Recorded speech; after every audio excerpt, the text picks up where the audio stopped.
जी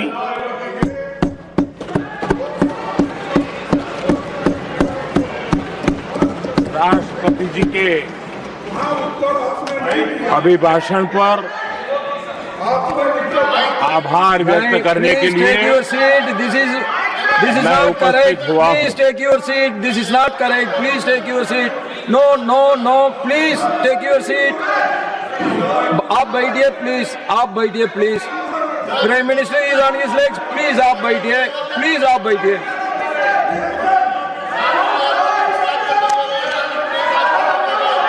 आदरणीय सभापति जी, इस धन्यवाद प्रस्ताव पर समर्थन के लिए इस सदन में अपनी भावनाओं को व्यक्त करना मैं अपना सौभाग्य मानता हूं। आदरणीय सभापति जी, विकसित भारत की यात्रा में बीते वर्ष देश के तेज प्रगति से विकास के वर्ष रहे हैं। Nothing will go on record except Prime Minister's जीवन के speech. हर क्षेत्र में, समाज के हर वर्ग को उनके जीवन में परिवर्तन का एक कालखंड रहा है। एक सही दिशा में तेज गति से देश आगे बढ़ रहा है। आदरणीय राष्ट्रपति जी ने बहुत ही बढ़िया तरीके से पूरी संवेदनशीलता के साथ उन्होंने This is not correct. इस You विषय please को sit your seat. हम please. सबके सामने प्रस्तुत किया है। आदरणीय सभापति जी, मेरी एक प्रार्थना है, आदरणीय खड़गे जी की उम्र देखते हुए वो बैठ करके भी नारे बोल सकते हैं तो अच्छा होगा, ताकि उनको कष्ट न हो। पीछे नौजवान बहुत लोग हैं, तो खड़गे जी को No. आप बैठते बैठते भी When you are speaking, they are listening. You are नारे listening. बोलने की अनुमति दे दीजिए।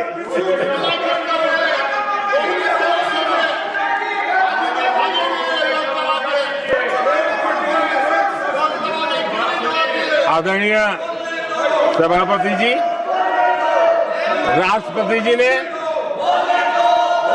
इस देश के मध्यम वर्ग, इस देश के निम्न मध्यम वर्ग, इस देश के गरीब, इस देश के गांव, इस देश के किसान, महिलाएं,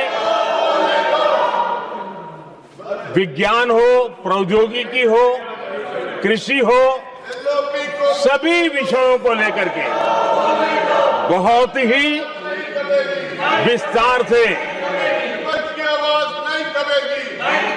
भारत के प्रगति का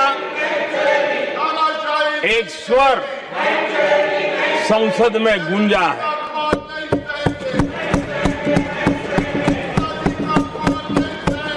देश के नौजवान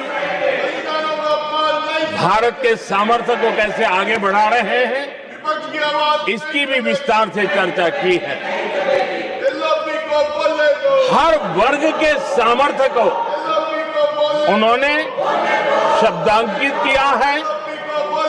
और इतना ही नहीं, आदरणीय राष्ट्रपति जी ने भारत के उज्जवल भविष्य के प्रति एक विश्वास व्यक्त किया है।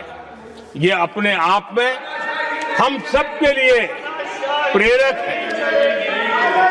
आदरणीय सभापति जी, 21वीं सदी का प्रथम क्वार्टर पूरा हो चुका है। लेकिन ये दूसरा क्वार्टर जैसे पिछली शताब्दी में भारत की आजादी के जंग में दूसरा क्वार्टर बहुत ही निर्णायक बना था। मैं साफ साफ देख रहा हूं कि विकसित भारत के निर्माण की दिशा में ये दूसरा क्वार्टर भी उतना ही सामर्थ्यवान होने वाला है, उतना ही तेज गति से आगे बढ़ने वाला है। और इसलिए आदरणीय सभापति जी, राष्ट्र का हर व्यक्ति ये महसूस कर रहा है कि एक अहम पड़ाव पर हम पहुंच चुके हैं। अब न हमें रुकना है, न हमें पीछे मुड़ करके देखना है। I will not go ahead to do what you are doing. आगे ही आगे देखना Please, my है, dear. I am not going to let गति you से चलना now. है। You please, my dear. और लक्ष्य को प्राप्त करके ही हमें सांस लेनी है। उस दिशा में हम आगे बढ़ रहे हैं। Nothing should go on without except the Prime Minister's speech.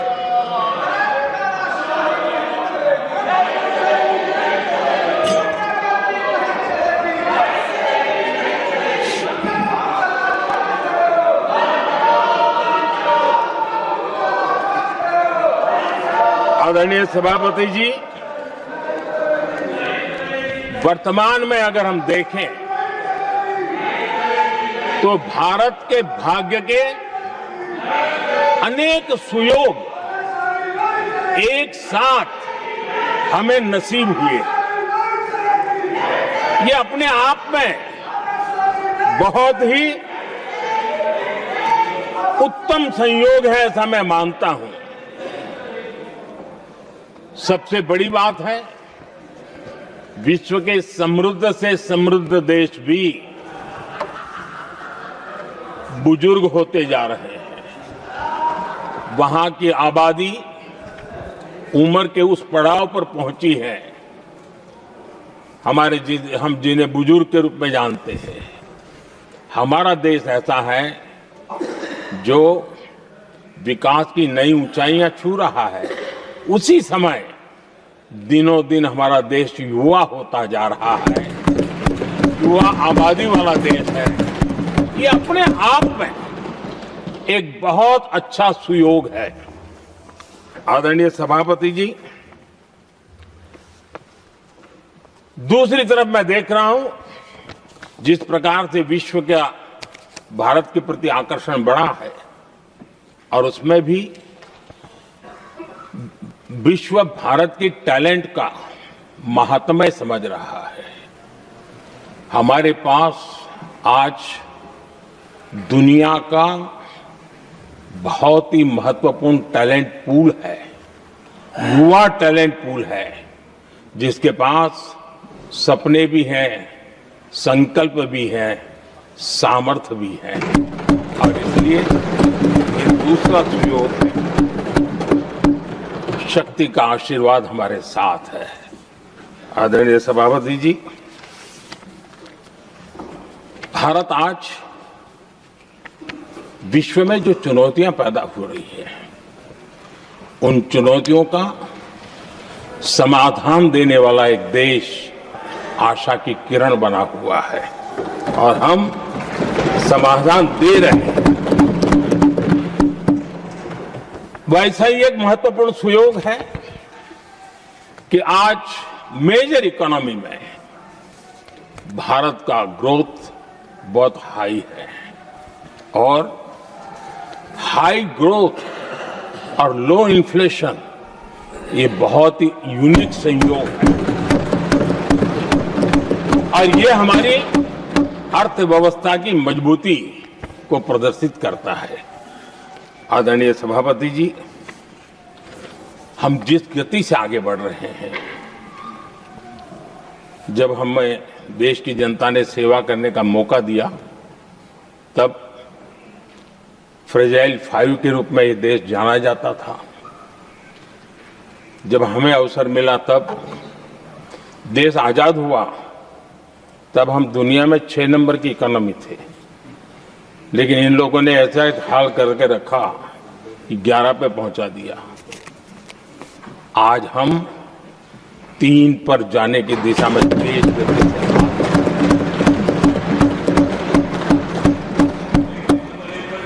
आदरणीय सभापति जी, आज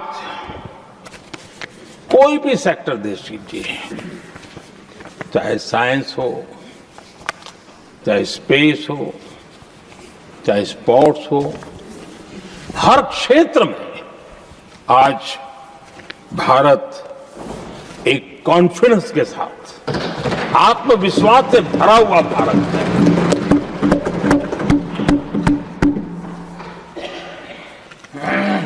कोविड के बाद विश्व में जो स्थितियां पैदा हुई और ऐसी नई नई चीजें जुड़ती गई, आज दुनिया संभल नहीं पा रही है।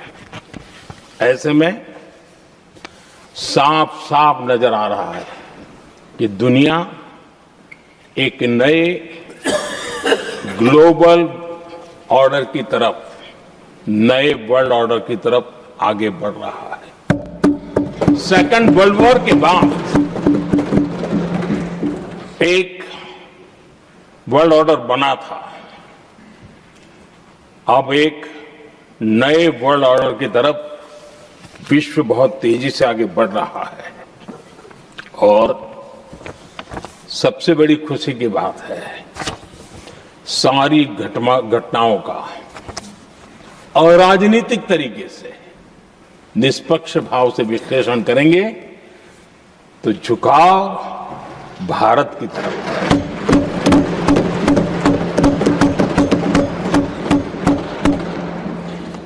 विश्व मित्र के रूप में, विश्व बंधु के रूप में आज भारत अनेक देशों का विश्वस्त पार्टनर बना है और हम कंधे से कंधा मिला करके विश्व कल्याण की दिशा में भी अपनी उचित भूमिका निभा रहे हैं, अपने सामर्थ्य से सहाय भी कर रहे हैं। आदरणीय सभापति जी, आज पूरा विश्व ग्लोबल साउथ की चर्चा करता है, लेकिन उस चर्चा के सूत्रधार के रूप में आज भारत वैश्विक मंचों पर ग्लोबल साउथ की बुलंद आवाज बन गया है।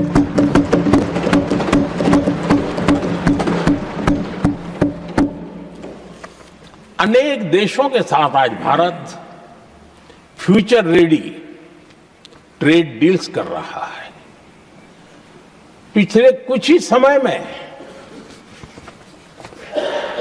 दुनिया के महत्वपूर्ण 9 बड़े देशों के साथ 9 बड़े हमारे ट्रेड डील हुए हैं और उसमें मदर ऑफ ऑल डील एक साथ 27 देशों के साथ, यूरोपियन यूनियन के साथ।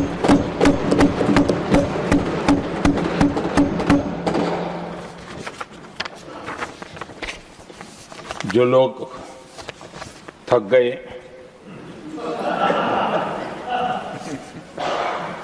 बेचारे चले गए, लेकिन कभी न कभी उनको जवाब देना पड़ेगा कि देश की ऐसी हालत कैसे बना के रखी थी कि दुनिया का कोई देश हमसे डील करने के लिए आगे नहीं आता था। आपने कोशिश की होगी, पीछे पीछे पीछे बहुत चक्कर लगाए होंगे, लेकिन किसी ने आपकी तरफ देखा भी नहीं होगा। क्या स्थिति ऐसे पैदा की? दुनिया के देश ऐसे ही भारत के साथ डील नहीं कर रहे हैं। आदरणीय सभापति जी, इसके पीछे सबसे बड़ी बात, डेवलप कंट्रीज एक डेवलपिंग कंट्री के साथ डील करता है ना, वो अपने आप में भी अर्थ जगत के लिए एक बहुत बड़ा है। और मेरे लिए नई बात नहीं है। जब मुझे गुजरात में सेवा करने का अवसर मिला था तो मैं एक वाइब्रेंट गुजरात समिट करता था, और मेरे लिए गर्व की बात थी कि एक स्टेट, हिंदुस्तान का एक स्टेट, मेरी इस वाइब्रेंट समिट के partner country, develop country Japan हुआ करता था। एक राज्य ने सामर्थ्य दिखाया था, आज मेरा देश ये सामर्थ्य दिखा रहा है। ये तब होता है जब आपके पास आर्थिक सामर्थ्य हो, आपके पास आपके नागरिकों के अंदर, देशवासियों में एक ऊर्जा हो, और खास करके मैन्युफैक्चरिंग के लिए एक मजबूत इकोसिस्टम हो, तब जाकर के विश्व आपके साथ डील करने के लिए आगे आता है। वोट बैंक की राजनीति में डूबे हुए लोगों ने कभी भी देश के ऐसे अनेक पहलुओं पर मजबूती देनी चाहिए, ये कभी उनकी प्राथमिकता नहीं रही, और उसी का परिणाम है। और जहां तक कांग्रेस पार्टी का सवाल है, मैं साफ साफ कहना चाहता हूं, और मेरे शब्दों पे भरोसा नहीं है तो मैं देश को, लोगों को कहूं, कुछ मत करो, सिर्फ लाल किले से कांग्रेस के प्रधानमंत्रियों के जो भाषण है, सिर्फ उन भाषणों का एनालिसिस कर लो, आपको साफ साफ लगेगा कि न उनके पास कोई सोच थी, न उनके पास कोई विजन था, और न ही कोई इच्छा शक्ति थी। और इसका परिणाम है कि देश को इतना भुगतना पड़ा। आदरणीय सभापति जी, मैं कोटि कोटि देशवासियों का आभारी हूं। उन्होंने सेवा करने का अवसर दिया। हमारी काफी शक्ति उनकी गलतियों को ठीक करने में जा रही है। दुनिया के मन में जो उनके समय की छवि है, उस छवि को धोने में मेरी ताकत लगती है। ऐसा बर्बाद करके रखा हुआ था, और इस काम के लिए हमने फ्यूचर रेडी पॉलिसीज पर बल दिया है। और आज आपने देखा होगा, देश नीति के आधार पर चल रहा है, पॉलिसीज के आधार पर चल रहा है। एडोकिज्म को हमने त्याग कर दिया है, और उसके कारण विश्व का विश्वास बनता है। हमने रिफॉर्म, परफॉर्म, ट्रांसफॉर्म के मंत्र को लेकर के आगे बढ़े, और आज स्थिति ऐसी है कि देश रिफॉर्म एक्सप्रेस पर सवार हो चुका है।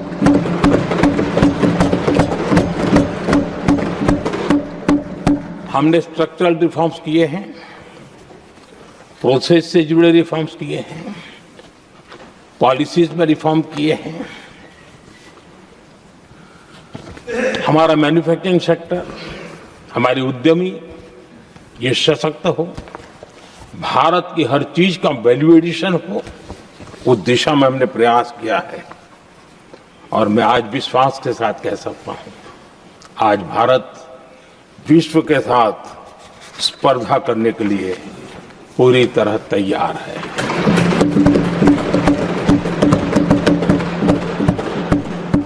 जब मैं विश्व के सीईओ फोरम की समिट देखता हूं, आज दुनिया हमारे उद्यमियों को समानता के रूप में देखती है।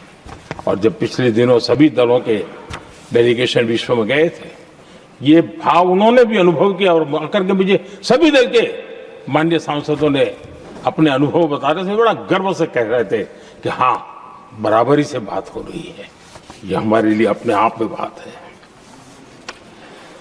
आदरणीय सभापति जी, एमएसएमई का बहुत बड़ा नेटवर्क जितना सामर्थ्यवान होता है वो लंबे अरसे तक इकोनॉमी को एक ताकत देता है।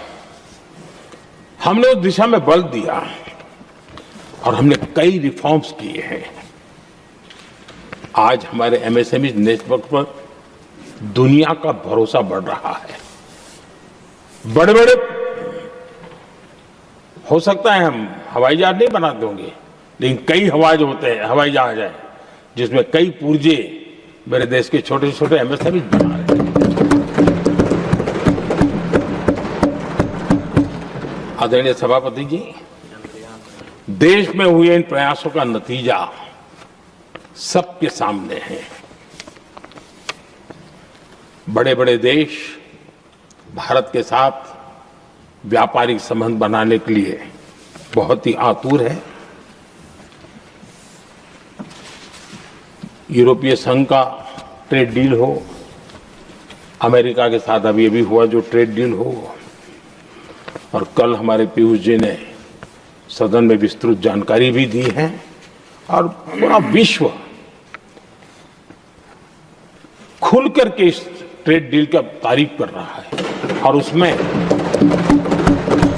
जब यूरोपियन यूनियन के साथ ट्रेड डील हुआ तो विश्व को एक भरोसा हुआ कि अब वैश्विक स्तर पर स्थिरता की संभावना बढ़ेगी।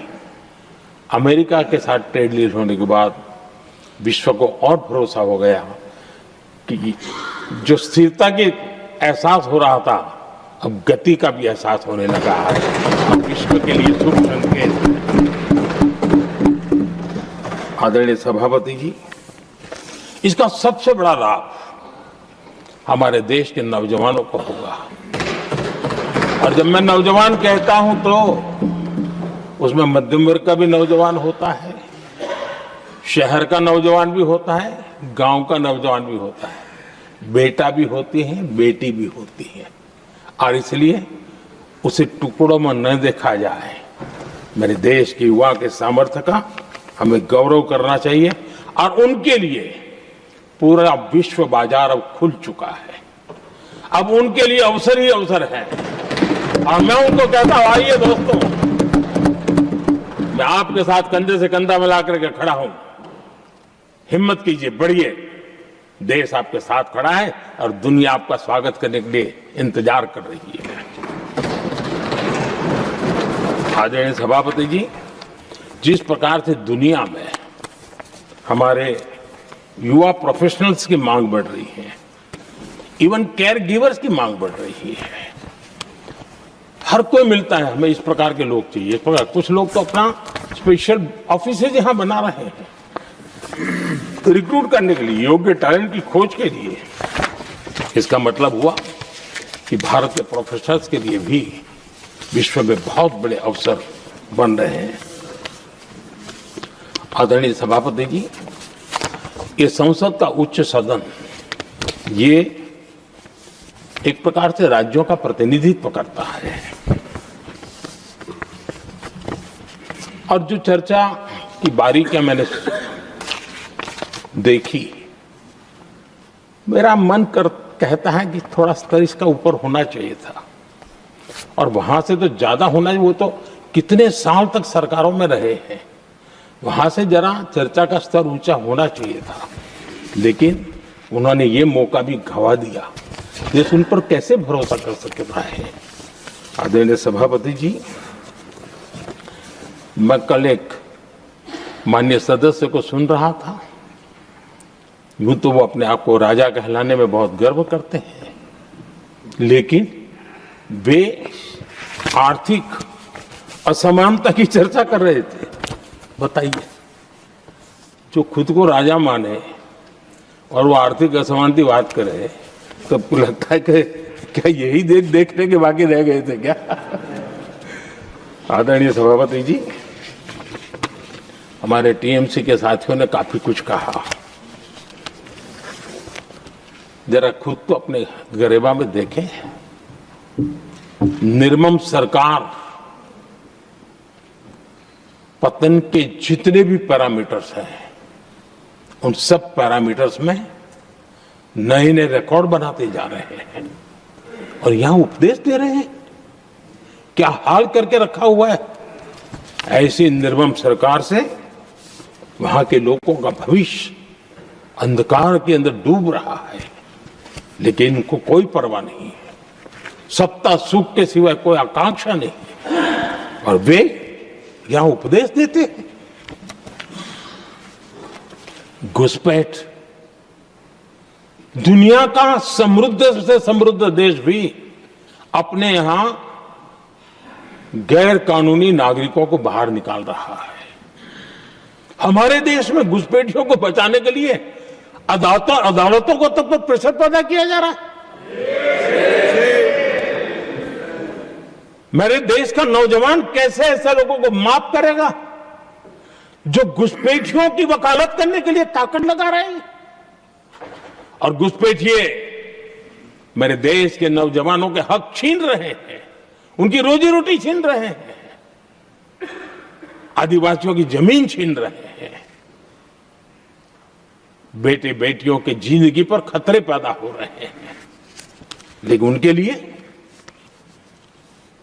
महिलाओं पर अत्याचार होते रहे।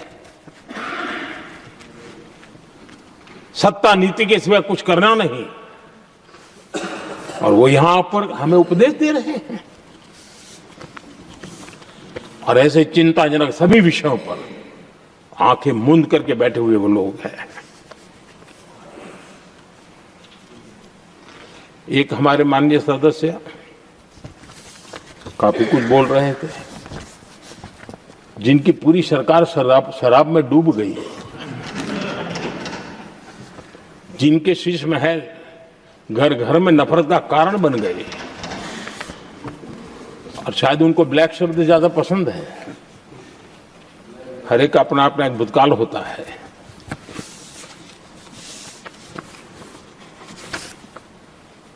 पता नहीं ब्लैक के साथ उनका क्या पुराना रिश्ता है। आदरणीय सभापति जी, ऐसे सभी साथियों से मैं आज जरूर कहूंगा, तुम कितना दुनिया को धोखा दोगे, तुम कितना दुनिया को धोखा दोगे। आईना देख लिया तो अपनी सच्चाई कहां छिपाओगे।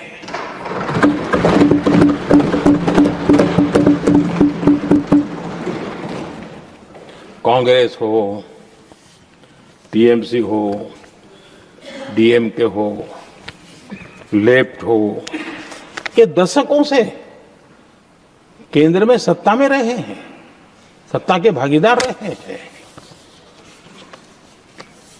राज्यों में भी उनको सरकारें चलाने का अवसर मिला है, लेकिन उनकी पहचान क्या बनी। आज डील की चर्चा होती है तो गौरव से कहते हैं, तब डील की चर्चा होती थी तो बॉफोर्स डील याद आता था। ये डील होते थे।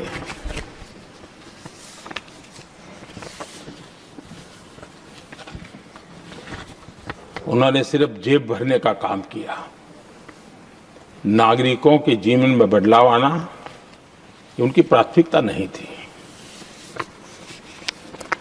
आदरणीय सभापति जी, मैं कुछ उदाहरणों के साथ भी बात बताना चाहता हूं, क्योंकि यहाँ चर्चा में ये सारे विषय आए हैं और इसलिए मुझे कहना बहुत जरूरी है। अब एक उदाहरण देता हूं मैं बैंकिंग सेक्टर का। बैंकिंग सेक्टर एक प्रकार का अर्थव्यवस्था की ग्रिड होता है। 2014 से पहले फोन बैंकिंग का कालखंड था। नेता के फोन जाते थे और उसके आधार पर करोड़ों रुपया दे दिए जाते थे, और गरीबों को तो बैंकों में दुत्कार मिलती थी, नफरत होती थी। देश की 50% से ज्यादा आबादी बैंक के दरवाजे तक नहीं देख पाई थी। कांग्रेस के नेताओं के फोन पर अरबों रुपये लोगों को दे दिए गए, और जो ले जाते थे वो अपनी पर्सनल प्रॉपर्टी मान करके पैसे हजम कर जाते थे। यही खेल चलता रहा। कांग्रेस और यूपीए के राज में और आज जो इंडी अलायंस बन करके बैठे हैं उनके राज में बैंकिंग व्यवस्था तबाही के कगार पर खड़ी थी।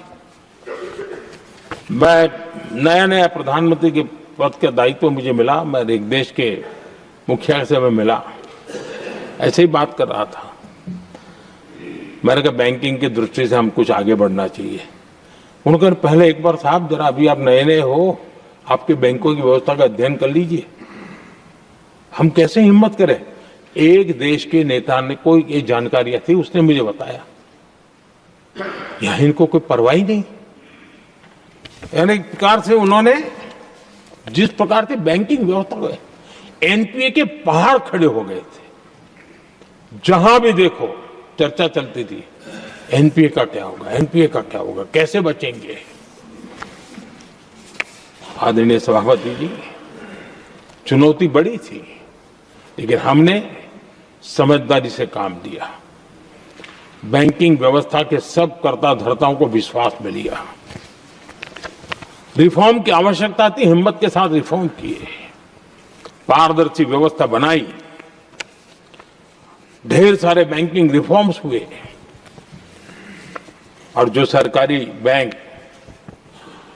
दुर्बल हो चुकी थी, ठीक नहीं चल पाती थी, उसको हमने बड़ी बैंक के साथ मर्जर कर दिया। और मुझे याद है किसी एक महाशय बड़े अपने आप को विद्वान मानने वाले लिखा था, अगर मोदी सरकार बैंकों में ये कर ले तो हिंदुस्तान का बहुत बड़ा रिफॉर्म हो जाएगा।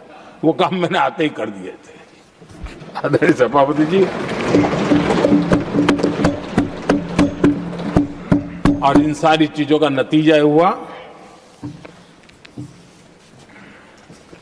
बैंकों में जो बीमारी घर कर गई थी, उस बीमारी से बैंकों को मुक्ति मिली। बैंकों का स्वास्थ्य सुधरा, लगातार सुधरा, अभी भी तेजी से आगे दौड़ रहे हैं। और बैंकिंग का जब स्वास्थ्य सुधरा तो लेन देन का कारोबार भी उनका बढ़ा, लोगों को पैसे मिलने लगे, सामान्य व्यक्ति को पैसे मिले। ऐसे ऐसे गरीब लोगों को लोन मिले जिनके लिए कभी बैंक के दरवाजे बंद थे, बेचारा दूर से देख करके उसे जाना पड़ता था। आज मुद्रा योजना जो देश के नौजवान को अपने पैरों पर खड़े रहने की ताकत देता है, मुद्रा योजना जो स्वरोजगार की प्रेरणा देता है, लेकिन स्वरोजगार के भाषण के काम नहीं होता है, उसका हाथ पकड़ना पड़ता है, उसको साथ देना पड़ता है, उसको सहाय देनी पड़ती है।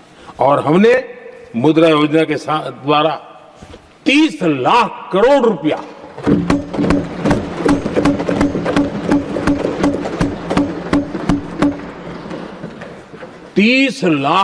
रुपया से ज्यादा लोन मुद्रा योजना के माध्यम से और बिना गारंटी देश के नौजवानों के हाथ में दिया और उन्होंने अपने कारोबार को आगे बढ़ाया। और गर्व की बात है, उसमें बहुत बड़ी मात्रा में माताएं बहनें भी हकदार बनी, लाभार्थी बनी।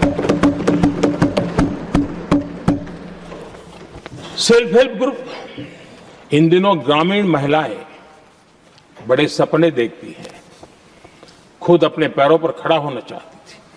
विमेन सेल्फ हेल्प ग्रुप का हमने विस्तार तो किया ही किया, लेकिन 10 करोड़ बहनों को हमने सीधी आर्थिक मदद की व्यवस्था की। हमारे एमएसएमई सेक्टर को हमने भरपूर लोन दी। और मैं आज बड़े संतोष के साथ, बड़ी जिम्मेवारी के साथ इस पवित्र सदन में कहना चाहता हूं, हमने एनपीए जिसके पहाड़ हुआ करते थे 2014 के पहले, आज उसको हमने नीचे निम्न स्तर पर ला करके खड़ा कर दिया है। आज एनपीए 1% से भी नीचे है। ये अपने आप में बैंकों के स्वास्थ्य के लिए बहुत उत्तम काम हमने किया है। इतना ही नहीं, हमारे बैंकों का प्रॉफिट आज रिकॉर्ड पर है, हाई रिकॉर्ड है उसके। ये अपने आप में देश की अर्थव्यवस्था को ताकत देने के लिए, बैंकिंग व्यवस्था मजबूत होती है तो बाकी अर्थव्यवस्था को भी मजबूती मिलती है उस काम को कहेगा। आदरणीय सभापति जी, मैं एक और उदाहरण देना चाहता हूं। हमारे पीएसयूज, आमतौर पर पीएसयूज के संबंध में ये मान्यता बन चुकी थी, वो बनते ही हैं बीमार होने के लिए, वो बनते ही हैं बर्बाद होने के लिए, वो बनते ही हैं बंद होने के लिए।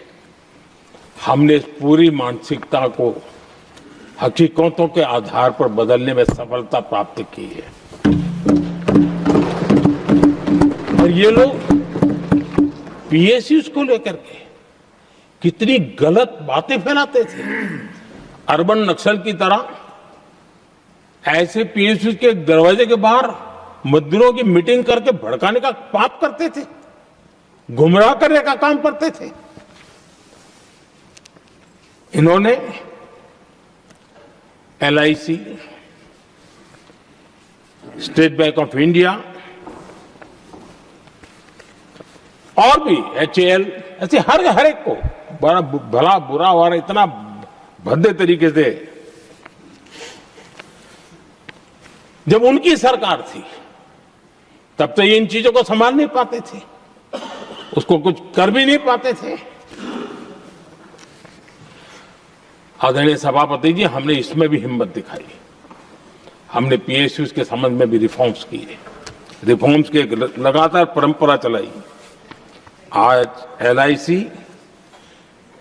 बेस्ट तरीके से उसने पूरे कार्यकाल में अपना एलआईसी का जन्म हुआ तब तक उत्तम से उत्तम परफॉर्मेंस का कालखंड उसका गुजर रहा है। जिन पीएसयूज को कांग्रेस के नेता ताले लगवाने की कगार पर पहुंच चुका था और उसी पर अपनी राजनीतिक रोटी सेकने का प्रयास भी किया गया था, आज हमारे पीएसयूज रिकॉर्ड प्रॉफिट पर हैं।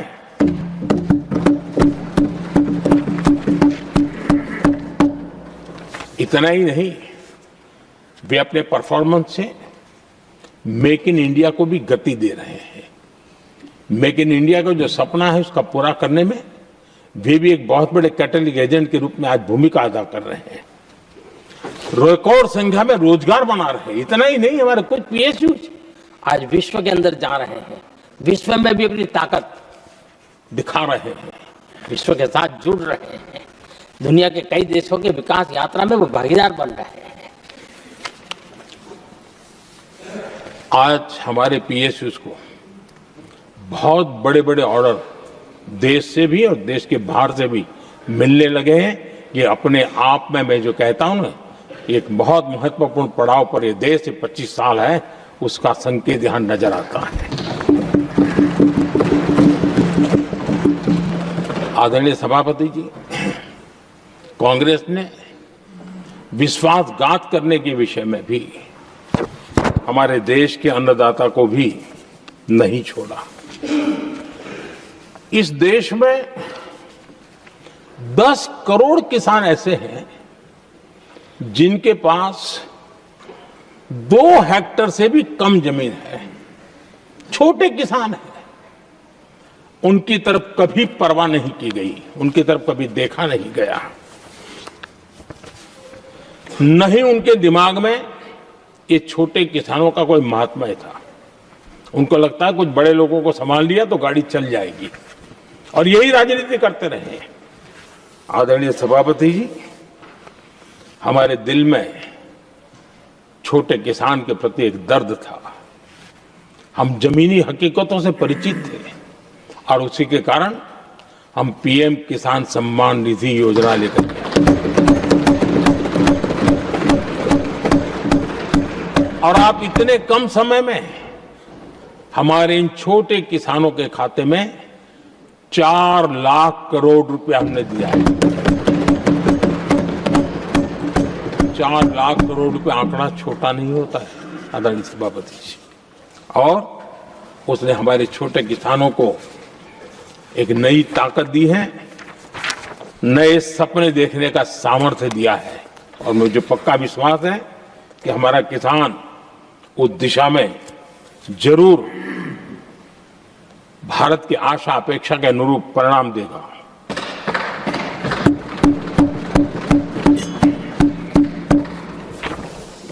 आदरणीय सभापति जी,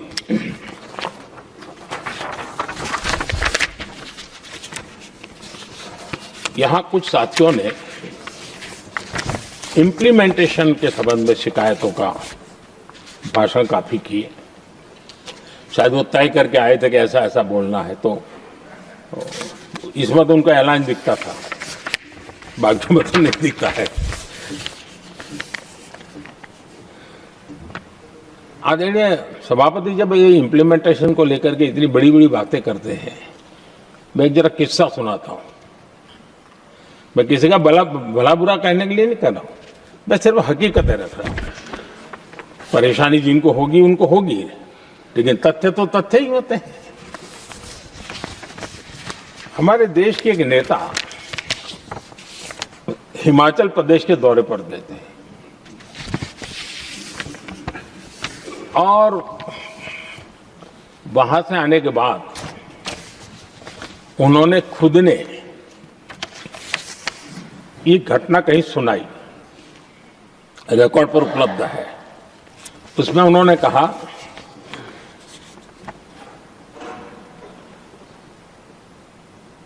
उस नेता ने क्या कहा, मैं उन्हीं के शब्द पढ़ रहा हूं।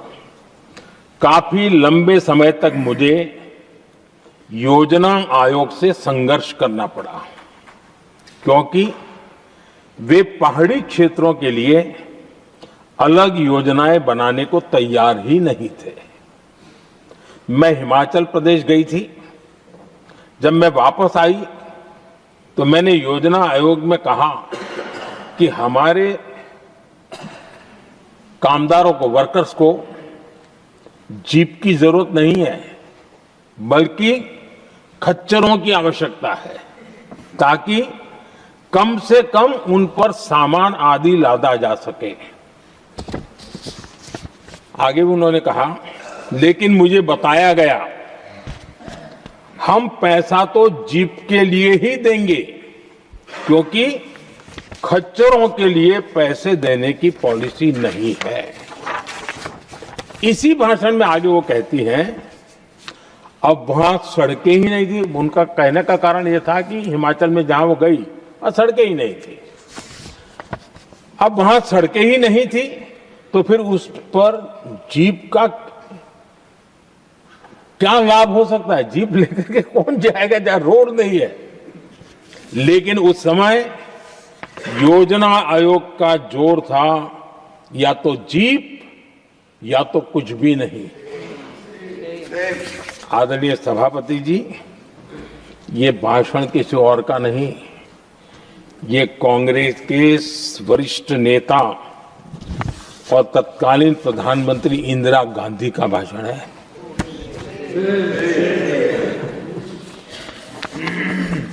कांग्रेस के लंबे शासनकाल में यही कार्यशैली रही, और जिसको इंदिरा जी खुद जानती भी थी कि ये पाप चल रहा है, लेकिन इस कार्य संस्कृति को सुधारने के लिए उन्होंने कोई कदम नहीं उठाया। और इंदिरा गांधी जिस प्लानिंग कमीशन की धज्जियां उड़ा रही थी, उसके जन्मदाता उनके स्वयं के पिताजी थे। और प्लानिंग कमीशन को बना और इंदिरा जी ने जब कहा, उसके बीच में 2 दशक बज चुके थे, लेकिन हाल यही था। और 2014 तक सब दुखी थे, सब परेशान थे, सब गलती देख रहे थे, लेकिन सुधार करने की तैयारी नहीं।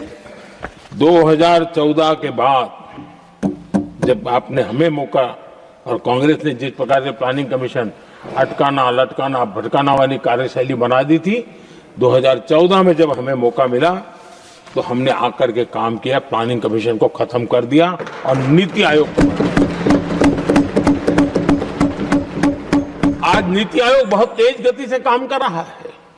अब देखिए एस्पिरेशनल डिस्ट्रिक्ट, वो भी एक बड़ा प्रेरक उदाहरण है। और मैं तो देख रहा हूं कि डेवलपिंग कंट्रीज के लिए, विकास के लिए एक मॉडल के रूप में वैश्विक संस्थाएं इसको अनुमोदन दे रही है। ये एस्पिरेशनल डिस्ट्रिक्ट की ये सफलता बनी है। देश के कई जिले ऐसे थे जिसको पिछड़े मान करके छोड़ दिया गया था और वहां करोड़ों लोगों की जो मौलिक जरूरतें थी उसको भी नकार दिया गया था। उनको तो ऐसे ही जीने के लिए मजबूर कर दिया गया था और जो पिछड़े इलाके थे वो और पिछड़े होते गए और बर्बादी आती गई। और हालत तो सरकार में ऐसी थी कि जब किसी को पनिशमेंट ट्रांसफर करनी होती थी, पनिशमेंट पोस्टिंग देना होता तो ऐसे ही जिलों में भेजा जाता था ताकि और खराब करे वो। ये हाल बन गया था, ये वर्क कल्चर बन गया था। हमने इस स्थिति को बदला। सबसे पहला आग्रह किया, यंग होनहार अफसरों को लगाया जाएगा और पूरा 3 साल का मौका उसको दिया जाए काम करने का। एक के बाद अब एक निर्णय किए और आज देखिए किसी समय छत्तीसगढ़ का हमारा बस्तर एस्पिरेशनल डिस्ट्रिक्ट में था, आज वो बस्तर पूरे देश में बस्तर ओलंपिक के नाम से चर्चा में है।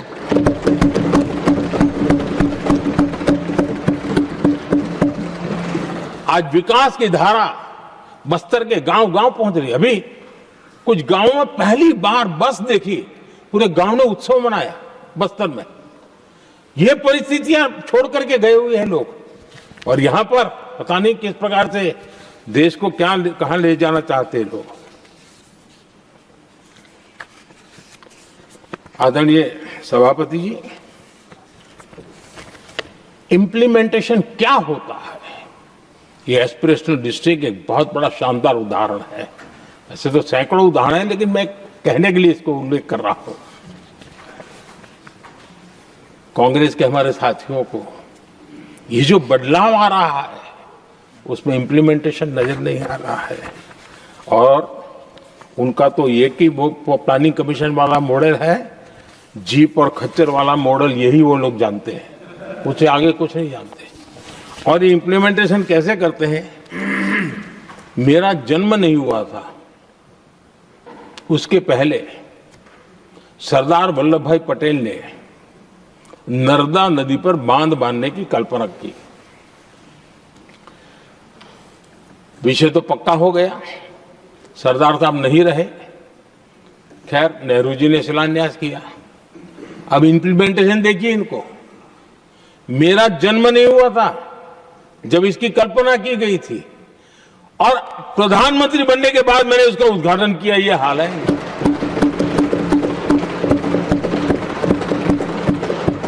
और उनका इंप्लीमेंटेशन देखिए, मुझे मुख्यमंत्री रहते हुए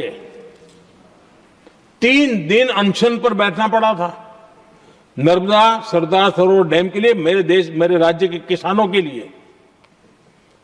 मैंने अपने आप को दांव पर लगा दिया था, तब जाकर के भारत सरकार को झुकना पड़ा और तब जाकर के सरदार सरोवर डैम के कंस्ट्रक्शन को गति मिली और यहां मैं पहुंचा तब मुझे उसका उद्घाटन करने का सौभाग्य मिला। और आज कच्छ तक, हावड़ा बीएसएफ के लोग जहां बैठते हैं वहां तक नर्मदा का शुद्ध पानी पीने के लिए पहुंच रहा है। इंप्लीमेंटेशन क्या होता है, और यहां पर इम्प्लीमेंट किसी ने शब्द पकड़ा दिया, हर एक के मुंह से वही निकल रहा था। हमने कांग्रेस की कार्यशैली को बदलने के लिए जब मैंने देखा कई ऐसे काम थे अटके पड़े हुए, कोई पूछने वाला नहीं थे फाइलों में, और पॉलिटिकल फायदे के लिए अनाउंसमेंट कर दिए, दिए जला दिए, पत्थर लगा दिए, करना कुछ नहीं। आखिरकार मैंने एक टेक्नोलॉजी वाला प्लेटफॉर्म बनाया यहां आकर के, प्रगति के नाम से। ये प्रगति प्लेटफॉर्म का मैं उदाहरण देता हूं, आप हैरान हो जाएंगे, मुझे एग्जैक्ट याद नहीं है लेकिन शायद हिमाचल में एक ट्रेन उन्होंने पार्लियामेंट में घोषित की थी, शायद ऊना और कोई। मेरे आने तक वो कागज पर भी उसका ड्राइंग नहीं बना था, बताओ, और चुनाव जीतने के लिए वो घोषणा कर दी। प्रगति के अंदर मेरे सामने विषय आया, ऐसे कई विषय मेरे सामने आए और उस प्रगति के अंदर हमने एक एक प्रोजेक्ट क्यों अटके हुए, किस डिपार्टमेंट की काम में क्या मुसीबत आई है, किसने गलत तरीके से इसको आगे बढ़ाया, और बजट तो बढ़ता ही गया था। जो योजना 900 करोड़ में होनी थी वो 90,000 करोड़ तक पहुंच जाए, ये हाल करके रख दिया था इन्होंने। हमने एक टेक्नोलॉजी प्लेटफॉर्म बनाया, हर महीने बैठा, अभी मैंने 50वां एपिसोड पूरा किया उस मीटिंग का, और लगातार उस काम करते करते और संबंधित राज्यों को भी बिठाया, उनकी कठिनाइयों को भी समझा, उसके इम्प्लीमेंटेशन में कौन मिनिस्ट्री का पूरा परेशानी हो रही है, किस स्टेट की परेशानी हो रही है, किस कानून की परेशानी हो रही है, हर एक की बारीकी से देखा। और आज मैं गर्व से कह सकता हूं कि इस प्रगति के इम्प्लीमेंटेशन को बारीकी से प्रधानमंत्री के स्तर पर देखे जाने के कारण 85 लाख करोड़ रुपीस का काम को गति मिली। 85 लाख करोड़ रुपीस के काम, आप कल्पना कीजिए देश की कितनी बड़ी शक्ति को अनलॉक किया हमने। इंप्लीमेंटेशन कैसे होता है ये हमने करके देखा है। रेल हो, रोड हो, सिंचाई हो, ग्रामीण कोई व्यवस्था का काम हो, इन सारी चीजों को हमने इसमें लिया। अब जैसे जम्मू उधमपुर श्रीनगर बारामूला रेल लाइन, आज ये प्रोजेक्ट पूरा हुआ और बर्फबारी में इन दिनों आपने देखा एक वीडियो बहुत पॉपुलर हुआ है, बर्फ के बीच में थे, चारों तरफ बर्फ की चादर छाई हुई है और वंदे भारत ट्रेन निकल रही है और लोग कहते हैं गलती मत करना, ये तो विदेश है, ये हिंदुस्तान है, ये रील चल रहे हैं बाजार में।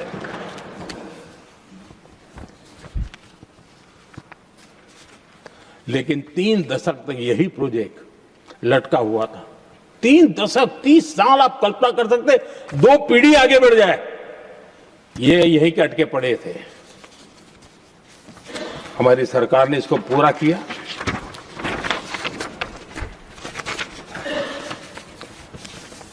आदरणीय सभापति जी, मैं असम की बात करता हूं और कोई ये मत सोचो कि मैं चुनाव है इसलिए बोल रहा हूं। इनके पाप है इसलिए मुझे कहना पड़ रहा है। कांग्रेस सिर्फ इमेजिन करती है और इंप्लीमेंट करने का उनको कोई लेना देना ही नहीं होता है।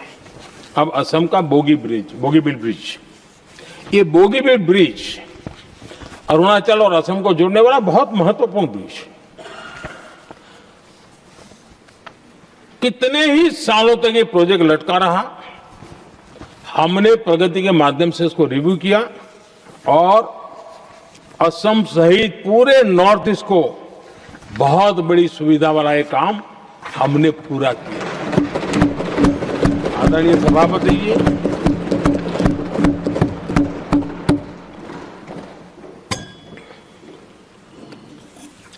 इंप्लीमेंटेशन की बातें जब करते हैं तो एक बार हमारे पास तो तथ्यों के साथ चीजें हैं कि हमने चीजों को समय पर पूरा करने की दिशा में आगे बढ़े। और इन दिनों तो जो काम कर रहे हैं समय से पहले हो रहा है। हमने पूरी दुनिया को कहा था कि हम 2030 तक यहां पहुंचेंगे सोलार में, हमने वो काम 2025 में कर दिया।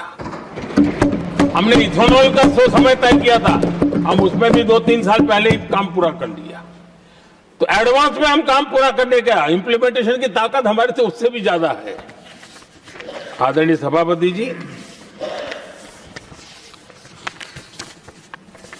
भाजपा हो, एनडीए हो, हमारा अप्रोच, चीजों की तरफ देखने का हमारा दृष्टिकोण, समस्या के समाधान के लिए हमारी सोच और कांग्रेस के बीच में आसमान जमीन का अंतर है, बहुत फर्क है।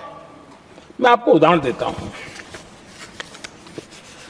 हमारी सोच यह है कि 140 करोड़ देशवासी ये इतने सामर्थ्यवान हैं कि वह चुनौतियों को समाधान दे सकते हैं। ये हमारी सोच है, हमारा भरोसा है देशवासियों पर, उनके सामर्थ्य पर हमारा भरोसा है और यही लोकतंत्र की भी सच्ची ताकत होती है। लेकिन कांग्रेस देशवासियों को ही समस्या मानती है। अब मैं इनका इतना बोल करके छोड़ दूंगा तो आज पता नहीं रात को उनको नींद नहीं आएगी और गालियां कल कैसी दे उसका प्लानिंग चलेगा। लेकिन मैं उदाहरण के साथ बताना चाहता हूं किस प्रकार से लोग सोचते थे देशवासियों के लिए।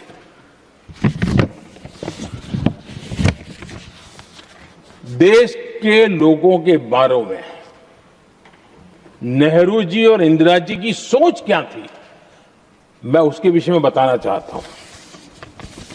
इंदिरा जी एक बार ईरान गए थे और ईरान में वो भाषण दे रही थी और उस भाषण में उन्होंने नेहरू जी के साथ जो बातचीत हुई थी उसका उल्लेख किया। खुद ने कहा है, उन्होंने कहा, और मैं जो इंदिरा जी ने कहा था उसको कोट कर रहा हूं, जब किसी ने मेरे पिताजी से पूछा, यानी नेहरू जी से पूछा कि उनके सामने कितनी समस्याएं हैं, तो उन्होंने उत्तर दिया था 35 करोड़। नेहरू जी ने जवाब दिया था कि उनके सामने कितनी समस्याएं हैं, बोले 35 करोड़। उस समय हमारे देश की जनसंख्या थी 35 करोड़। अब आगे देखिए, 35 करोड़ देशवासी नेहरू जी को समस्या लगते थे। ऐसा कोई मुखिया हो सकता है क्या जी? और इस बात का उदाहरण देते हुए इंदिरा जी ने आगे कहा कि आज देश की जनसंख्या 57 करोड़ है, इसलिए मेरी समस्याओं की संख्या भी उतनी ही बड़ी है। यानी पिताजी को 35 करोड़ समस्या वाले देशवासी लगते थे, अब 57 करोड़ उनको समस्या। कोई ऐसा हो सकता है जो अपने ही देशवासियों को समस्या माने? ये फर्क है उनकी सोच और हमारी सोच में, ये फर्क है उनके अप्रोच और हमारे अप्रोच में।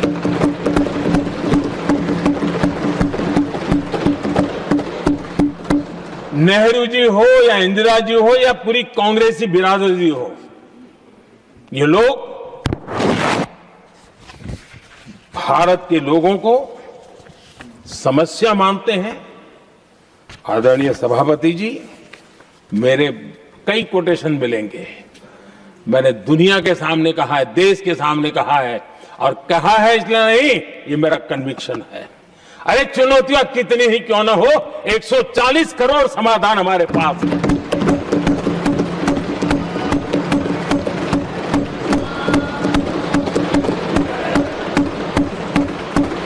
हमारे लिए देशवासी समर्थक की पूंजी है। हमारे लिए हर देशवासी भारत का उज्जवल भविष्य का नियंता है, निर्माता है, कर्ता धर्ता है। हम उसको समस्या कैसे कह सकते हैं? ऐसी सोच वाले लोग अपने परिवार का ही भला करेंगे और किसका करेंगे? आदरणीय सभापति जी, देश के लोगों का अपमान करते रहना एक कांग्रेस के स्वभाव में पड़ा हुआ है, उनके संस्कारों में पड़ा हुआ है। कांग्रेस ने बीते दिनों राष्ट्रपति जी का अपमान किया। चुनाव के बाद जिस प्रकार से हमारे राष्ट्रपति जी के लिए शब्द कहे गए हैं, शर्मिंदगी महसूस होती है कि ये कैसे लोग हैं? भारत के राष्ट्रपति के लिए क्या बोल रहे हैं लोग? आदरणीय सभापति जी, कल लोकसभा में भी राष्ट्रपति जी के अभिभाषण पर चर्चा नहीं हो पाई। ये राष्ट्रपति पद, उसका घोर अपमान किया है।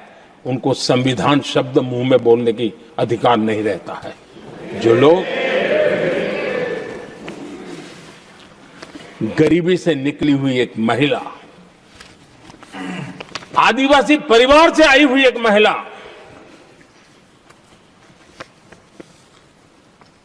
जब आपने लोकसभा में जो व्यवहार किया है, आपने आदिवासी समाज का अपमान किया है, आपने महिला का अपमान किया है।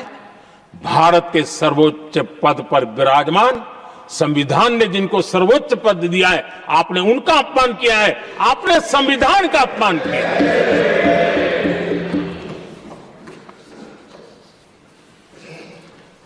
आदरणीय सभापति जी, उनको कुछ भी लगता हो, कांग्रेस को ये गुनाह कि Honorable members, it is now 6 p.m. If the House agrees, we may sit beyond 6 p.m. till disposal of the motion of thanks and the presidential address. Do I have the leave of the House to extend the sitting beyond 6 p.m.? Thank you. आदरणीय सभापति जी, समय बढ़ाने के लिए मैं आपका और सदन का बहुत आभार व्यक्त करता हूं।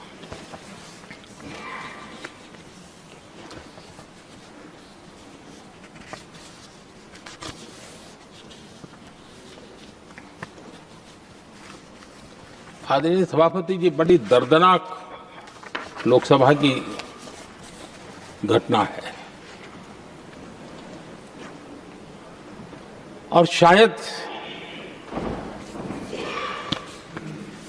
हताशा निराशा तो हम समझ सकते हैं,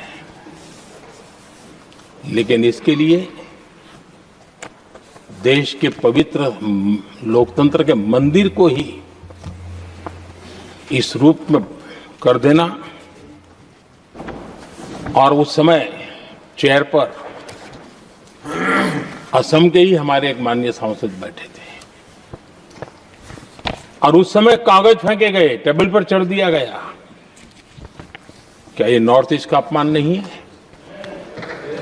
क्या असम के नागरिकों का अपमान नहीं है?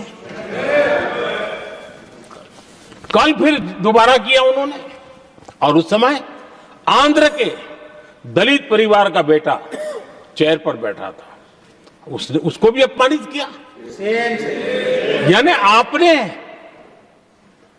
नॉर्थ ईस्ट का अपमान, चेयर में बैठा अपमान करो। आंध्र के एक दलित परिवार का बेटा चेयर पर बैठा, उसका अपमान करो। सदन ने इनको काम दिया हुआ है, सबने मिलकर के काम दिया हुआ है, लेकिन वो दलित समाज से आते हैं, इसलिए आप अपमान करते हो।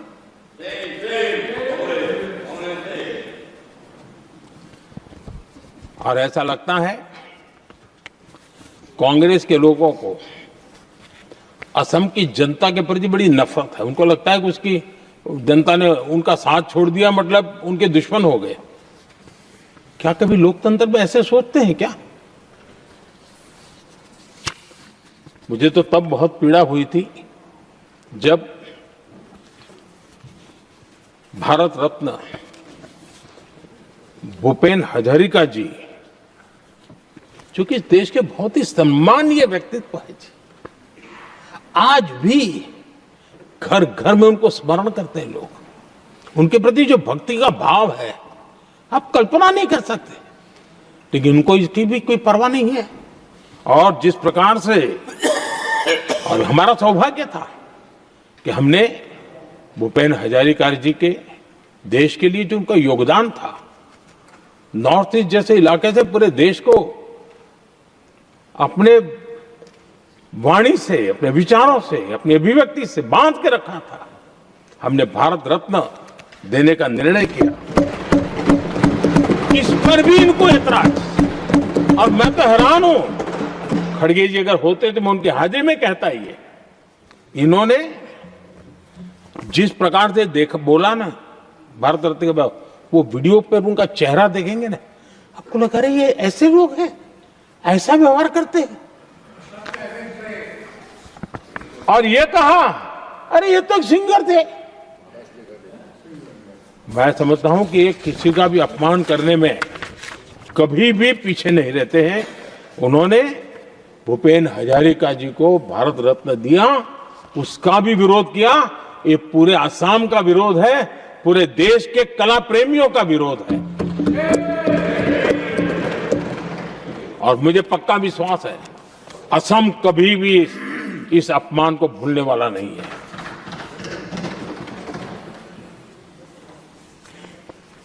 आदरणीय सभापति जी, कल जो घटना घटी, इसी सदन के एक माननीय सांसद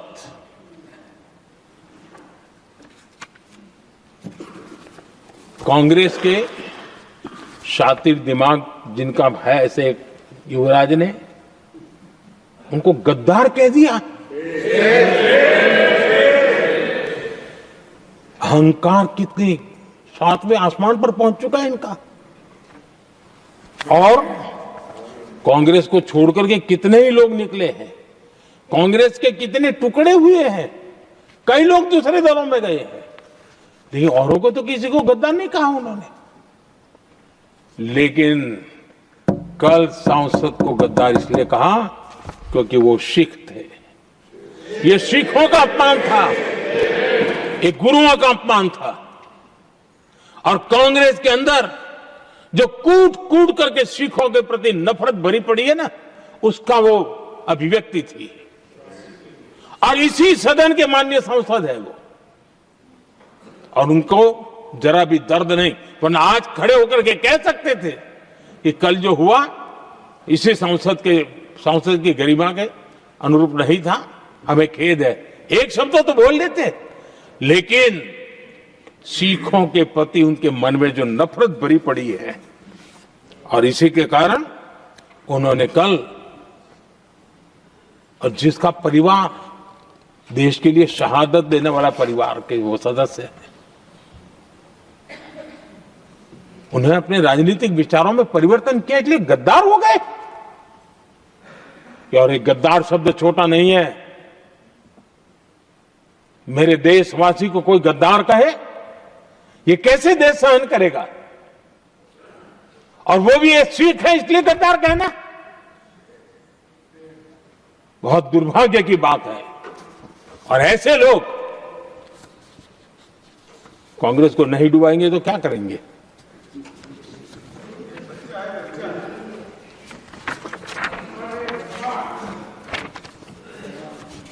आदरणीय सभापति जी, एक तरफ ये दृश्य है और दूसरी तरफ हमारे सदानंद जी मास्टर का दृश्य है।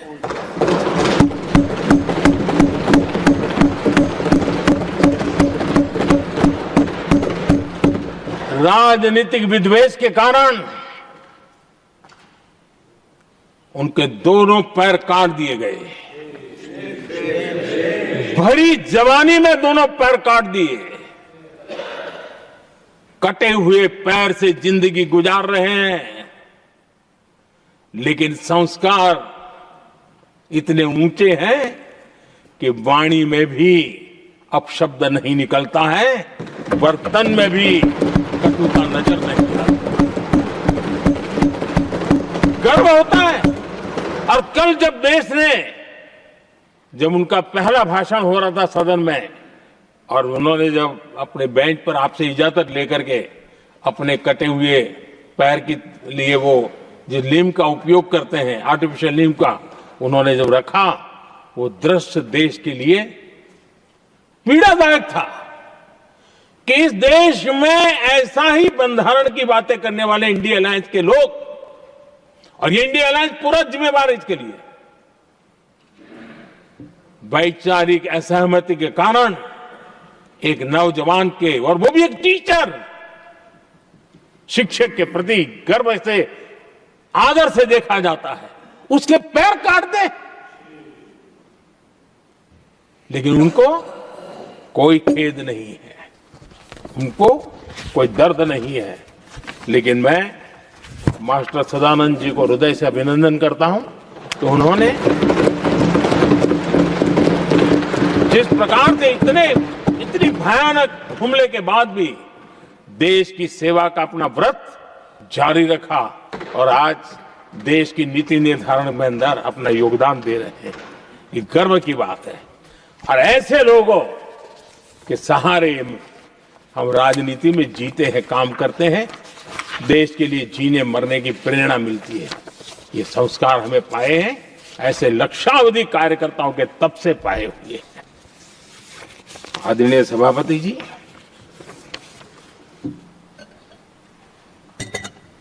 इन दिनों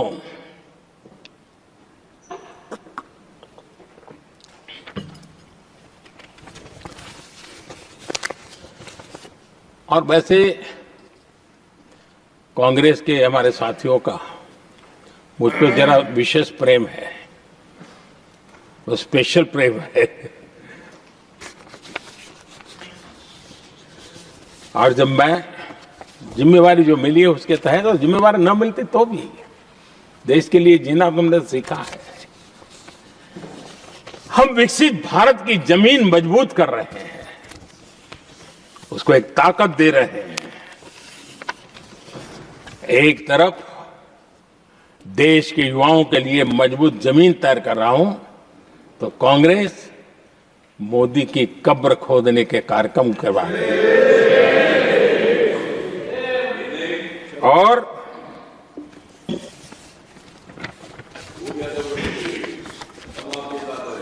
मोहब्बत की दुकान खोलने वाले मोदी तेरी कब्र खुदेगी के नारे लगा रहे हैं जी। ये कौन सी मोहब्बत की दुकान है जो देश के ही किसी नागरिक के कब्र खोदने के सपने देखती हो? ये कौन सा संविधान से उन्होंने सीखा है जो देश के ही किसी नागरिक के कब्र खोदने की बात करते हो? क्या ये संविधान का अपमान नहीं है? क्या ये मानवता का अपमान नहीं है? क्या ये सार्वजनिक जीवन की मर्यादाओं का अपमान नहीं है? और उनको इसका कोई खेद नहीं है। अगर इसके बाद क्या बयान देंगे? बयान देखो, प्रधानमंत्री राज्यसभा में भी रो रहा था।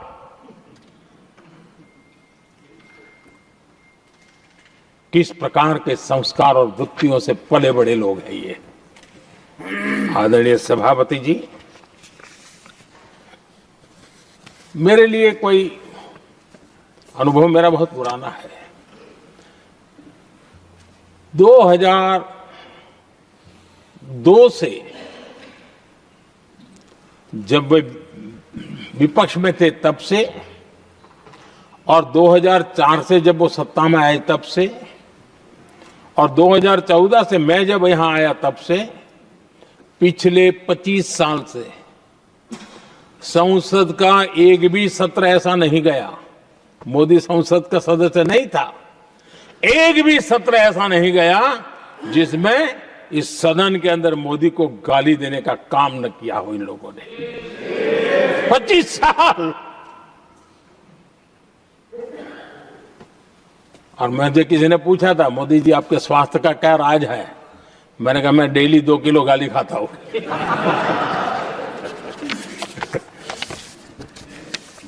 आदरणीय सभापति जी, ये मोदी की कब्र क्यों खोदना चाहते हैं?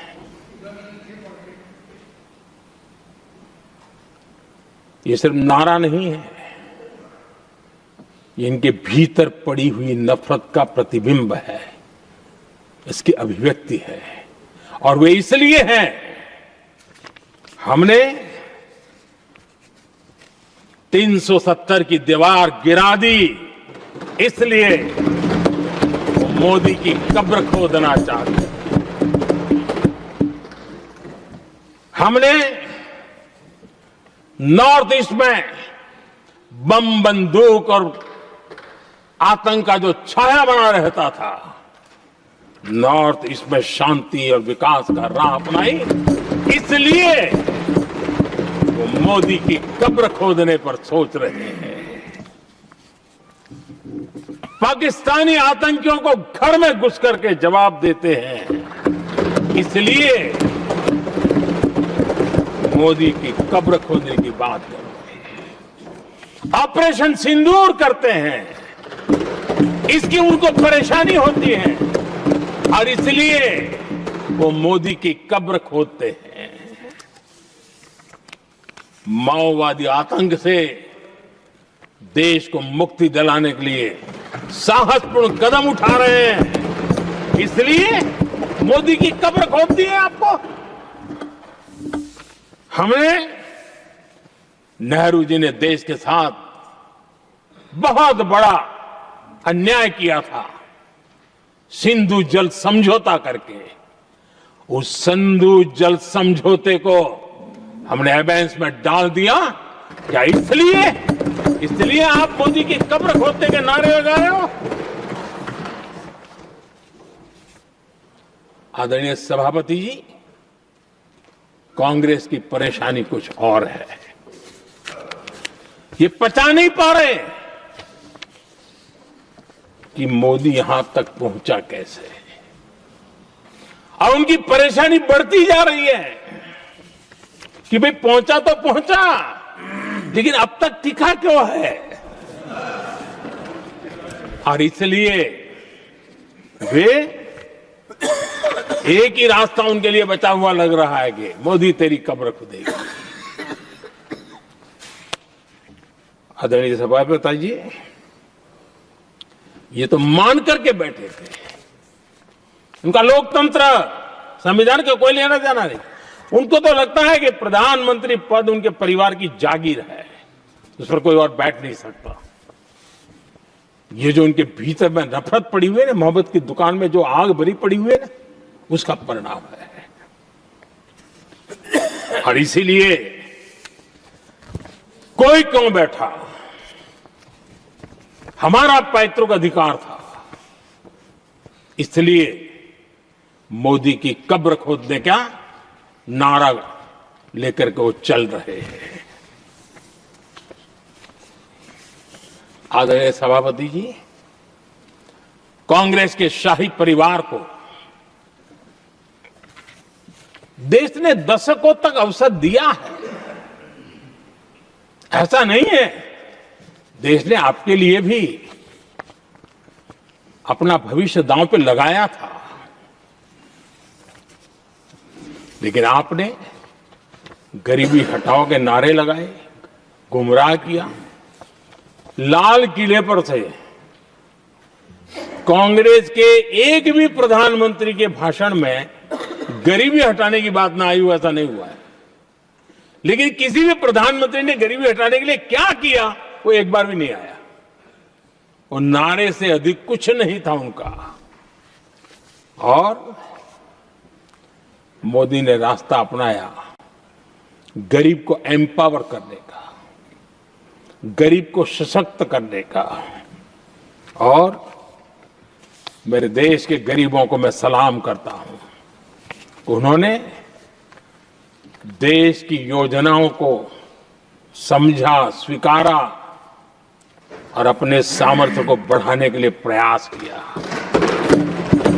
मैं देश के गरीबों का गौरवगान करता हूं कि हमारी नीतियों पर भरोसा करके, हमारी नीयत पे भरोसा करके उन्होंने भी अपने आप को खपाने के लिए कोई कमी नहीं रखी। और 25 करोड़ मेरे गरीब परिवार के भाइयों ने गरीबी को परास्त किया और खुद गरीबी से बाहर आए हैं। मैं उनको सलाम करता हूं। मेरे 25 करोड़ देशवासी जो निराशा में पड़े हुए थे, दूर एक आशा की किरण दिखाई दी, उठ खड़े हुए और आज हमारे साथ चल पड़े। आदरणीय सभापति जी, 2014 के पहले इम्प्लीमेंटेशन की बातें करते थे। हमारे यहां सैकड़ों लोग रेलवे क्रॉसिंग पर मरते थे। स्कूल की बस रेलवे क्रॉसिंग से जा रही है, 20-20, 25-25 स्कूल के बच्चे मरने की खबरें आती हैं।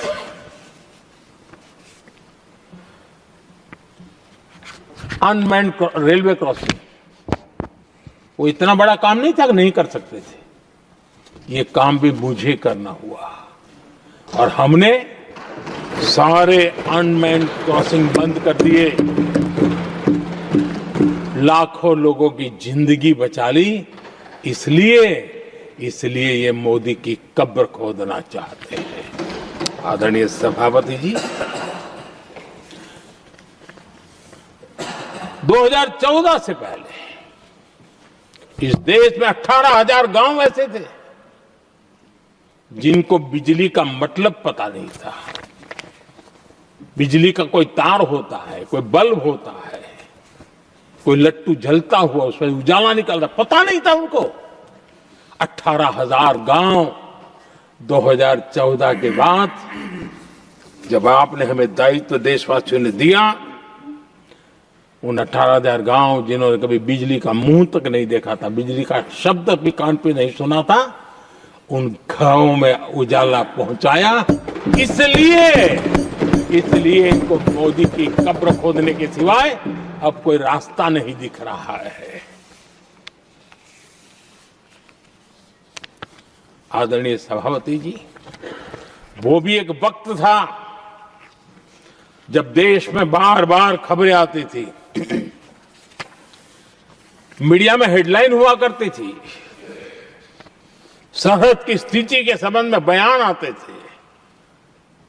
गोला बारूद नहीं है, बुलेट प्रूफ जैकेट नहीं है, बर्फ के बीच खड़ा है, बर्फ में खड़े रहने के लिए जो जूते चाहिए वो जूते तक नहीं उसके पास, ये खबरें आती थी। हमने देश के जवानों के लिए खजाने खोल दिए, देश के जवानों को जो चाहिए वो देने की निकाल पड़े। और इसलिए वो चाहते कि अब तो कोई रास्ता बचा नहीं है, बस कब्र खुदेगी मोदी की, यही एक रास्ता उनके लिए बचा है। आदरणीय सभापति जी, एक बार उत्तर प्रदेश के वर्तमान मुख्यमंत्री जी ने सदन में भाषण करते करते वो रो पड़े थे। दिमागी बुखार के कारण बच्चे, अनगिनत बच्चे मर रहे थे। इनको कभी सूझा नहीं कि इस दिमागी बुखार से मुक्ति दिलाई जा सकती है। आदरणीय सभापति जी, आंख की बीमारी ट्रकोमा, लोग परेशान होते थे, आंखें चली जाती थी और विज्ञान प्रगति कर चुका था, हो सकता था, वो नहीं कर सकते थे। हमने दिमागी बुखार से भी मुक्ति दिलाई और हमने ट्रकोमा से भी देश के लोगों की आंखें बचाई। यही सफलताएं हैं, यही संवेदनशीलता है, समाज के लिए जीने मरने का यही संकल्प है। पल पल, तिल तिल समाज के लिए बिताना, घिसना, झलना, वो उनको परेशान कर रहा है। तब जाकर के मोदी तेरी कब्र खुदेगी, ये मंत्र लेकर के चल रहे हैं, ये सपने देख करके चल रहे हैं और बातें लोकतंत्र की करते हैं। मोहब्बत की दुकान के साइन बोर्ड लगाते हैं। क्या सार्वजनिक जीवन में ऐसी नफरत होती है? आदरणीय सभापति जी, इनकी सरकार रिमोट से चलती थी, मेरी सरकार भी रिमोट से चलती है। 140 करोड़ देशवासी मेरा रिमोट है।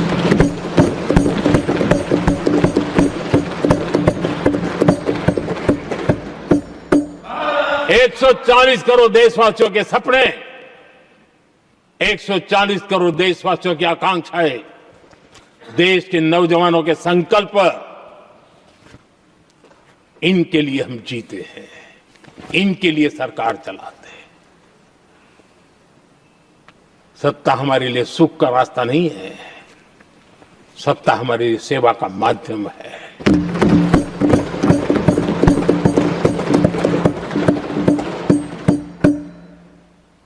मुद्रा योजना, लाखों करोड़ों की मदद मिली, स्वरोजगार को बल दिया। कांग्रेस ने कभी स्टार्टअप कल्चर को प्रमोट ही नहीं किया। कुछ सैकड़ों में स्टार्टअप बेचारे अपने, उनको पता भी नहीं था। और इनका तो हाल ये है आदरणीय सभापति जी, अपने घर के स्टार्टअप को भी वो लिफ्ट नहीं कर पा रहे।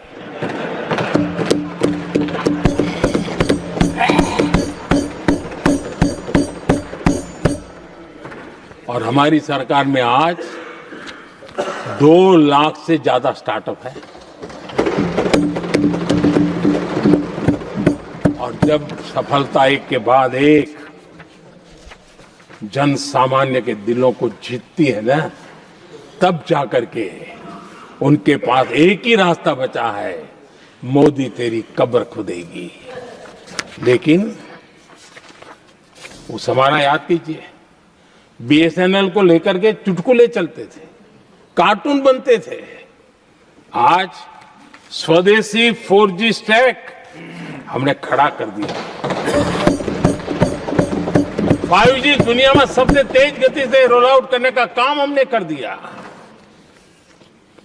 कम्युनिकेशन की नई जनरेशन, नई टेक्नोलॉजी, नई सोच, इसको हमने आगे बढ़ाया। और इसलिए दर्द जुबान पे आ रहा है, मोदी तेरी कब्र खुदेगी। आदरणीय सभापति जी, गरीब की सेवा ये मेरा सौभाग्य है। 4 करोड़ गरीबों को पक्के घर देना मैं जीवन में सुकून मानता हूं। बिजली, पानी, गैस का सिलेंडर, टॉयलेट की सुविधा, मुझे लगता है कि हाँ, परमात्मा ने मुझे सही दिशा में काम करने की प्रेरणा दी है।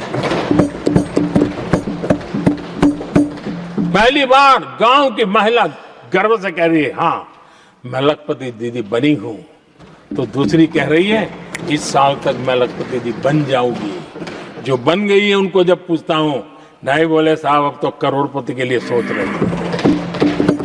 ये जो मिजाज बदला है, जो आत्मविश्वास बढ़ा है, और ऐसे देश के कोटि कोटि जनों के आशीर्वाद जिस इंसान पर हो, कोटि कोटि माताओं बहनों का जिस पर रक्षा कवच हो, नारे कितने ही लगा लो, कब्र तुम नहीं खोद पाओगे। ये देश की शक्ति, आशीर्वाद रूपी कवच, माताओं बहनों का मेरे प्रति जो भाव रहा है, जिस श्रद्धा भाव से मैंने माताओं बहनों की सेवा करने का काम किया है, जिनको कोई पूछता नहीं था उसको मोदी पूजाता है। यही कारण है, और ये आशीर्वाद ही है जो इनको चूभते हैं, और इसलिए कब्र खोदना चाहते हैं। आदरणीय सभापति जी, चोरी करना जिनका पुश्तैनी धंधा है, जिन्होंने एक गुजराती की सरनेम भी चुरा ली,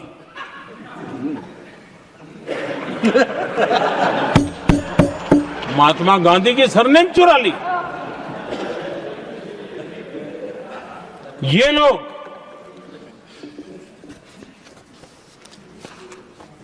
और देश की जनता इतनी समझदार कि ऐसी पटक देती है, ऐसी पटक देती है लोगों को। आदरणीय सभापति जी, हम एक विकसित भारत का सपना लेकर के चले, और आज वो सपना देश के लोगों की ऊर्जा के कारण संकल्प में बदल चुका है। आज कहीं पर भी जाइए, हर कोई ये कहता है कि 2047 तक विकसित भारत बनना है, और मैं हैरान हूं, कुछ हमारे साथी सदन में इतने निराशावादी, इतने जमीन से कटे हुए लोग, बदलती हुई दुनिया से अनभिज्ञ लोग, पता नहीं क्या बोल रहे हैं। वो कहते हैं हम मोदी ये भी 2047 की क्या बोल रहा है, 2047 किसने देगा है? हमारे देश के लिए, आजादी के लिए जो लड़ते थे, जो फांसी के तख्त पर चढ़ जाते थे, जो लाठियां खाते थे, गोलियां खाते थे, जो काला पानी की सजा के लिए अंडमान निकोबार की सेल्यूलर जेल में जिंदगी बिता देते थे, लक्षावधि नौजवान अपने पढ़ाई का भविष्य का सोचे बिना, कोई परवाह किए बिना सिर्फ देश के लिए सोचने के लिए निकल पड़े थे। क्या उन्होंने कभी ये सोचा होता कि यार हमारे कालखंड में तो आजादी मिलेगी नहीं, कि मैं क्यों करूं? तो क्या देश कभी आजाद होता? ये इतने निराशावादी लोग हैं कि जब मैं डिजिटल इंडिया की बात करता था, मैं फिनटेक की चर्चा करता था, मैं यूपीआई की बात करता था, तो ये कहते थे अरे इस देश में गरीब आदमी मोबाइल फोन पर कैसे पैसे का कारोबार करेगा? 3 साल के भीतर भीतर देश ने दिखा दिया ये हो सकता है। और मैं हैरान था जिस दिन ऐसा भाषण संसद में हुआ, देश का मीडिया भी, मैं भी, ऐसे लोग, उनकी जो इकोसिस्टम है वो नाच रही थी कि देखिए मोदी को तगड़ा जवाब दिया। मोदी ने जवाब नहीं दिया। आपके हाथ में मोबाइल फोन जब यूपीआई से चलता है, काम करता है ना, तो जवाब अपने आप मिल जाता है।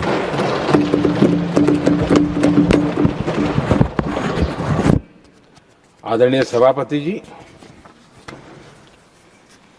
कांग्रेस के समय एक व्यंग चला करता था और आमतौर पर कहे हुए और सीरियस नेचर की चर्चा में भी आता था, हंसी मजाक में भी आता था। इंडिया मिस द बस, ये कॉमन वर्ड हो चुका भाई। मौका गंवा दिया, बाजी हाथ से चली गई। इंडिया मिस द बस, ये हमेशा होता था।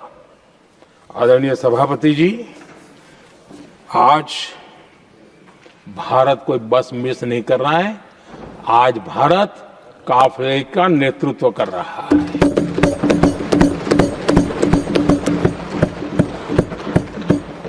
आदरणीय सभापति जी, देश का भविष्य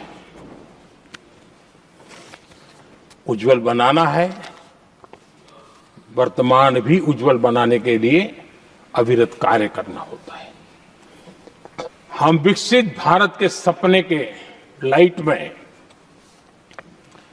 5 वर्ष की योजना बनाते हैं और हर वर्ष का बजट बनाते हैं और हम दिशा तय करके चलते हैं। हम, क्योंकि हमारे लिए अगला चुनावी लक्ष्य नहीं होता है। हमारा लक्ष्य है 2047 विकसित। अरे चुनाव तो आएंगे जाएंगे, मेरा देश अजरा अमर रहने वाला है और हम देश की युवा पीढ़ी के हाथ में समृद्ध हिंदुस्तान देने का सपना लेकर के चले। जिन बच्चे जो आज जो घर में बालक है ना, उनको भी मैं देख करके सोचता हूं कि मैं इसके हाथ में ऐसा हिंदुस्तान दे करके जाऊं ताकि हमें अपने काम का संतोष हो। 2047 क्यों, 2047 क्यों, ये बातें करते हैं।